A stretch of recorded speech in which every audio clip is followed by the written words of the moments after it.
যদি a cube minus b cube equal to 513 এবং a minus b equal two 3 হয়, তবে a b এর মান কত? 11তম বিসিএসে এই প্রশ্নটি এসেছিল। তাহলে এখানে দেওয়া আছে a cube minus b cube equal to 513। তাহলে a কিউব মাইনাস b কিউবের ফর্মুলা অনুযায়ী এখানে লেখা যায় a minus b whole cube plus 3ab into a minus b equal to 513।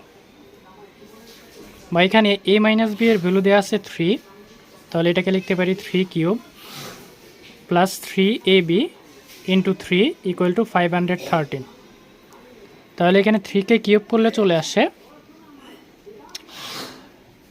27 plus 3 into 3 9ab equal to 513।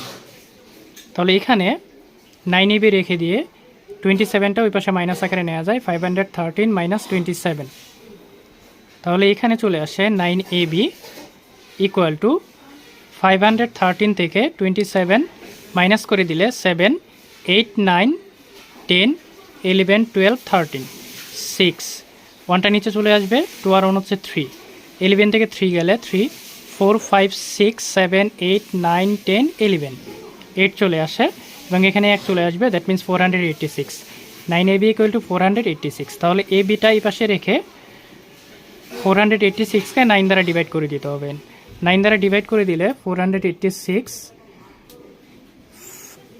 5 নং 45। তাহলে এখানে চলে আসে 3 6, 4 নং 36। তাহলে এখানে 54 চলে আসে, অর্থাৎ a b এর ভ্যালু চলে আসে হচ্ছে 54। তাহলে এই 54টাই হচ্ছে কাঙ্ক্ষিত অ্যান্সার। তাহলে এখানে অপশন কটা হচ্ছে সঠিক উত্তর।